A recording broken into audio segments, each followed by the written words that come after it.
kababayan, Pangulong Ferdinand Bongbong Marcos bumawi ng performance rating, mga kapatid. Ito ang magandang balita po ngayon. Ayan, mga kababayan ko. Sabi po dito, mga kababayan ko, ayan, babasahin natin ha. Marcos administration bumawi ng performance rating. Sabi pa po, ito po ay survey, mga kababayan ko ha. Tumaas ng overall performance. Sabi dito, tumaas ng overall performance rating ang administrasyon ni Pangulong Ferdinand Bongbong Marcos based sa resulta ng Pahayag 2023 end-of survey, mga kababayan ko. Ayan. From Kulelat, mga kababayan ko, nung nakaraan, dahil mas mataas pa nga si Kong Martin sa kanya at mas mataas pa si BP Sara, ito po, mga kababayan, ay humahataw po muli si Pangulong Bongbong Marcos at gumagawa po ulit ng kasaysayan, ika nga nila, mga kapatid. Sabi po dito, nagtala po ng 53% noong third quarter ng taon at umakyat ito sa 61% ngayon. Mga kababayan, ngayon 2023. Mga kababayan ko ha, sabi pa dito, ito pa po, samantala, nangunguna sa performance rating sa hanay ng mga opisyal sa gobyerno si Senator Rapi Tulfo na nakakuha ng 71%. Mga kababayan ko ha, at ito po para po sa mga DDS. O, makinig po kayo ha. Sumunod sa kanya si Vice President Sara Duterte na nagtala ng 60. Ayan na, 60. At pangatlo, si Pangulong Bongbong Marcos na nakatanggap ng 59%. Mga kababayan ko.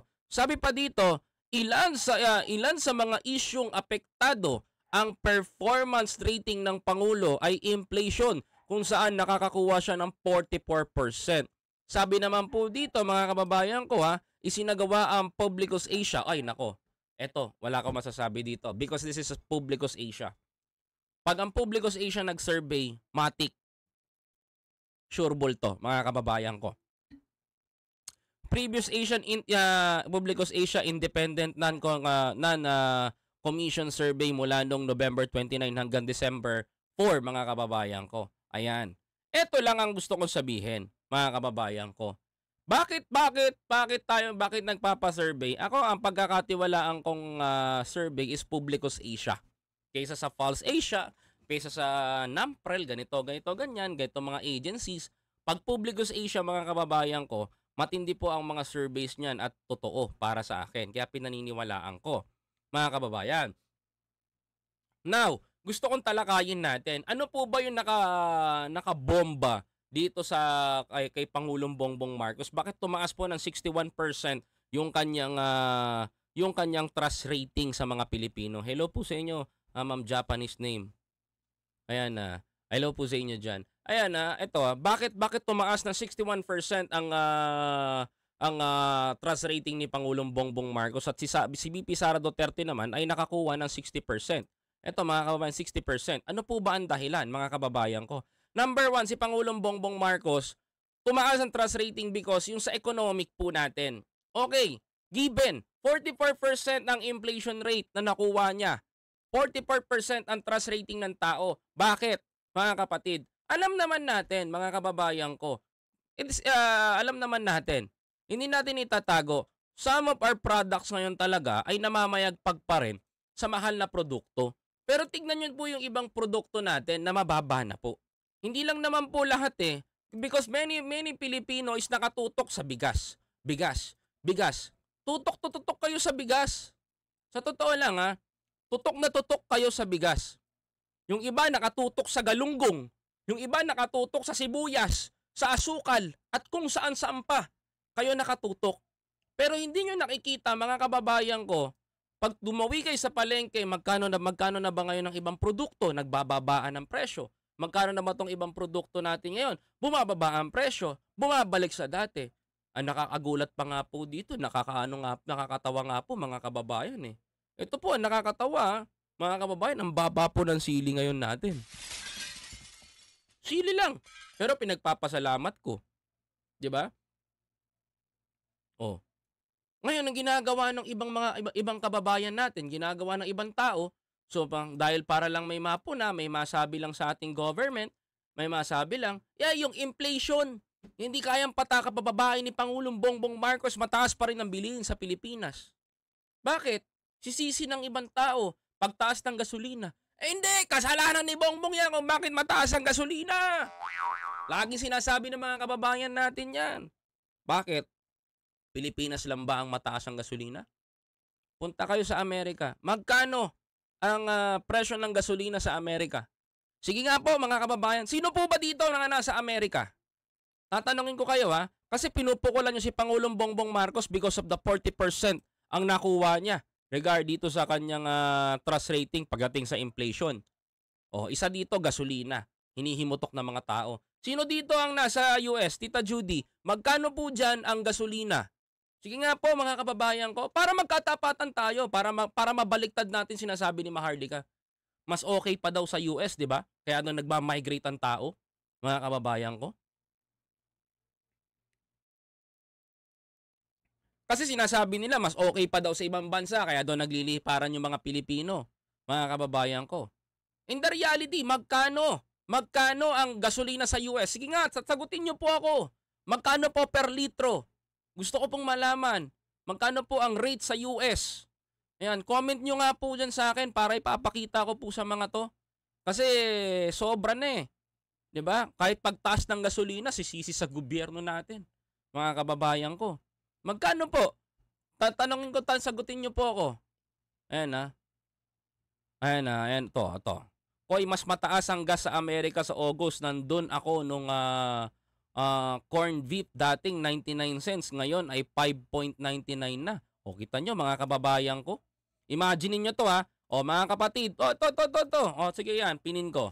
O tingnan natin. O. Mga kababayan ko. Sa Pilipinas, mga kababayan ko, ang presyo ng corn beef, mga kapatid, mabibili mo lang ha. Eto totoo to ha. Sa Pilipinas, mabibili mo ang corn beef. O yung branded na corn beef, sabihin na natin na Pure Foods. Ayan. Pure Foods corn beef, mabibili mo dito. Mga kababayan ko, sabihin natin ganun. Mga kababayan, mabibili mo dito yung Pure Foods corn beef. Magkano natin mabibili sa Pilipinas yon? Nagkakahalaga lang yan ng, mga kababayan ko, nagkakahalaga lang yan ng, yung pinakamalaki, 150 pesos. Mga kababayan ko. Totoo, 150 pesos. Oh, sa US, magkano mga kababayan ko? Gusto nyo malaman? Mga kababayan ko, papakita ko sa inyo. Eh, wala namang problema sa akin eh. Papakita ko sa inyo. Sabi dito ni Ma'am Simti Tres, kung dati 99 cents lang ang corn beef, ngayon ay pumapalo na ng 5.99. Magkano ang 5.99 mga kababayan? Kukumputin ko sa inyo para malaman nyo po. Mga reklamador kayo eh. Ang Pilipinas nga, buti nga, hindi pa nga ganyan ang Pilipinas ngayon eh. Umaahon pa tayo eh. Lumalaban pa yung natin eh. Lumalaban pa yung ating ekonomi eh. 5.99 times mo sa 54 ngayon. Mga kababayan, ito legit to Tingnan nyo. Kung dito sa Pilipinas ang Pure Foods corn beef nagkakahalaga lang ng 160 pesos, sa Amerika mga kababayan ko, tingnan nyo po magkano. O, kita nyo ba? O, yung 5.99 times mo sa 54, mga kababayan ko, 323.96 pesos ang halaga. Imagine that mga kababayan. Nagrereklamo kayo sa taas ng bilihin. Nagrereklamo kayo, hindi nyo nga nakikita, mas malala pa nga yung pamumuhay ng iba doon sa ibang bansa kaysa sa Pilipinas. Panay kayo reklamo, panay kayo salita, panay kayo ngawa, panay kayo sisi kay Pangulong Bongbong Marcos, sisi sa gobyerno, hindi kayo magsipagtrabaho. Diba? Yun ang reason kung bakit nakakuha si Pangulong Bongbong Marcos ng 44% because the Filipino, marami sa ating Pilipino sa halagang 160 pesos, hirap na kayo kitain. Yun ang totoo. Bakit nahihirapan kayong kitain ng 166 pesos sa Pilipinas? Hindi kasi kayo nagtatrabaho. Anong gagawin ni Pangulong Bongbong Marcos? Tumaas ang trust rating niya. Napansin niyo nag-61. Bakit? We have so many investors sa mga kababayan marami tayong nahatak na investors. But the problem ngayon sa Pilipinas, manpower. Mga kababayan, ang daming pumasok sa atin. Ang daming pumasok na mga investors sa atin because, mga kababayan ko, maganda yung ginagawa ng Pangulong Bongbong Marcos. Maganda yung ginagawa niya sa bansa natin. Hatak siya ng hatak ng mga investors. Ngayon, mga kababayan ko, ang Pilipino, aminin nyo, mga kababayan ko, ayaw nyo magtrabaho, ayaw nyo kumilos. Kasi bakit? Tamad kasi kayo, di ba? Dito nga sa Japan, lahat ang mahal, di ba? Totoo yan. Tita ko nga magkano kung may sasakyan kayo diyan, magkano ang gasolina sa Japan? Imagine niyo. Pag kinonvert mo sa dollar, tignan mo. Sabi dito mga kababayan ko totoo to. Sabi pa dito, ni Mama Simply Test. Ang gas ngayon nasa $5 to $6 per gallon. Koy, depende Depende kung saang state ka nakatira. Mas mahal sa California at Hawaii. Kasi 'di ba nililipat natin mga kababayan ko. Ganyan talaga mga kababayan. Tanong ko nga dito kung imaginein mo yung 54 per dollar, 54 per $1 ngayon. Kung nagkakahalaga per gallon o per litro ang gasolina sa US, ang laki po nun. Imaginein mo dito 64, 68 lang ang gasolina natin, mga kababayan ko. Mga kapatid, nagrereklamo na Pilipino, what if pa kaya kung umabot ng 320 per litro ang gas natin, di nagnawaan kayo. Mga kababayan, nagsisihan tayo dito. Yan ang mangyayari sa atin kung magkataon na ganon. Pero, mga kababayan ko, hindi naman pahihintulutan ng ating gobyerno yon. Napakagaling po ni Pangulong Bongbong Marcos bilang economist. Doon nga ako nagulat sa kanya Si President Bongbong Marcos, kinuha niya yung strategy nito ni Ate Glo. At itong si Ate Glo ngayon ay nawala na sa paligid niya, pinagpapatuloy niya na simulan nila. Ngayon, galit na galit kayo, magalit na galit ang mga Pilipino. Bakit daw bumaba ang trust rating ni Sara Duterte? Bakit hindi bababa ang trust rating ni BP Sara? Mga kababayan ko, kayan. Bakit? Na-issue siya Mga kababayan ko Kailan ba na-issue si BP Sara? Tumagal yung issue ng tumagal ang issue number 1 ng tambaloslos issue niya. Tumagal yung issue niya ng umabot ng sa extraordinary fund na ipagbanggaan at pinilit niya yung kanyang CIF, mga kababayan ko. Although maganda naman yung CIF, mga kababayan ko, but the problem is, mga kababayan, yung delivery kasi nila. Alam mo to kung tutuusin, ito kwentuhan na lang natin Kung tutuusin, maganda naman talaga yung intensyon ni BP Sara Duterte in terms of the extraordinary confidential fund, mga kababayan ko, yung Intel fund, tutusin maganda naman talaga. But the problem is, mga kababayan ko, is how you convince the Congress, mga kapatid. Siyempre, mga kababayan, ang Congress ang mag-a-approve ng budget at kung sumablay man yan, mga kababayan ko, Congress ang mananagot, mga kapatid. Now, this is the question, mga kapatid. This is the question, mga kababayan. Maganda ang CIF, maganda gagawin ni Sara, maganda ang paglalaanan. Saan ba nabutasan si BP Sara Duterte at hindi na ibigay yan? Mga kapatid, sa deliberation, mga kababayan.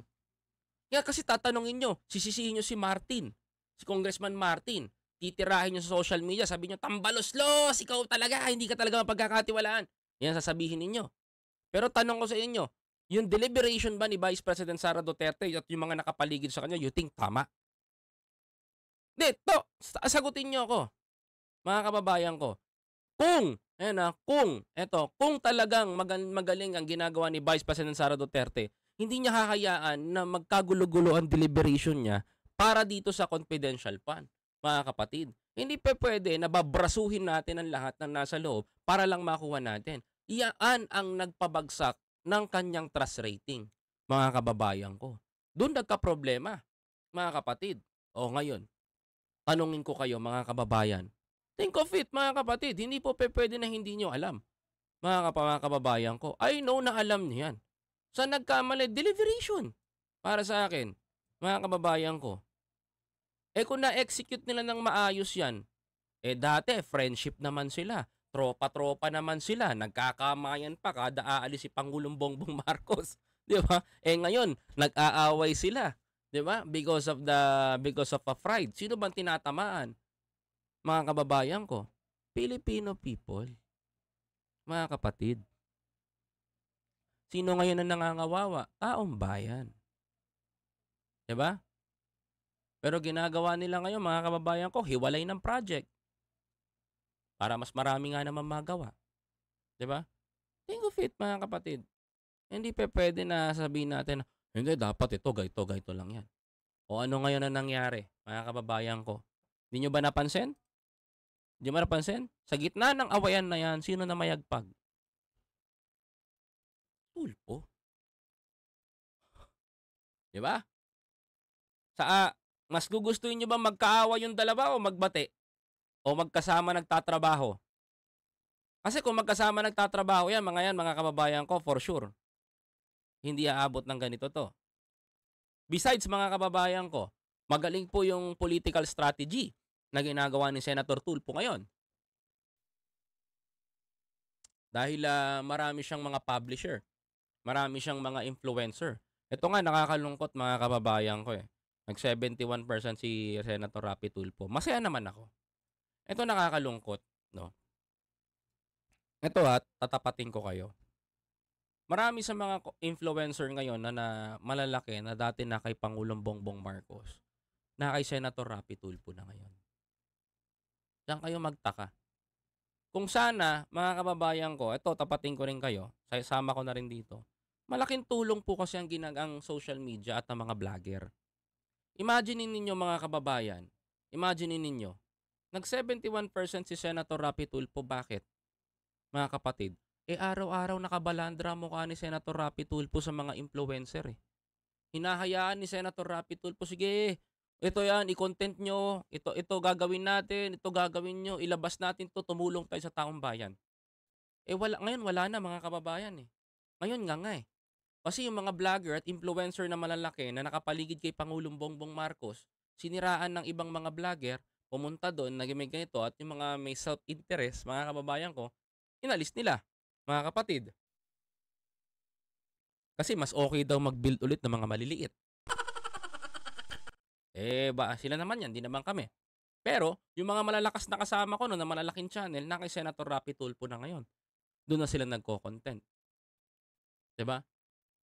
I don't want to open the paano sila nag-aano, pero I know na meron silang compensation. That's it. Pero sana 'no, sana ako rin, warning ko na rin kay Vice President Sara Duterte 'to. Vice, naniniwala pa rin ako sa magagawa mo. But natatakot po ako sa mga taong nakapaligid sa'yo. Tandaan niyo po, kung nagawa po nilang suwagin si Pangulong Bongbong Marcos, kapag naging presidente po kayo, kung sakali, baka suwagin din po kayo ng mga yan. Baka mamaya po kayo naman din po ang suruin yan pag hindi nyo napagbigyan. Yun lang po. Kaya mag-ingat po kayo sa taong nakapaligid sa inyo.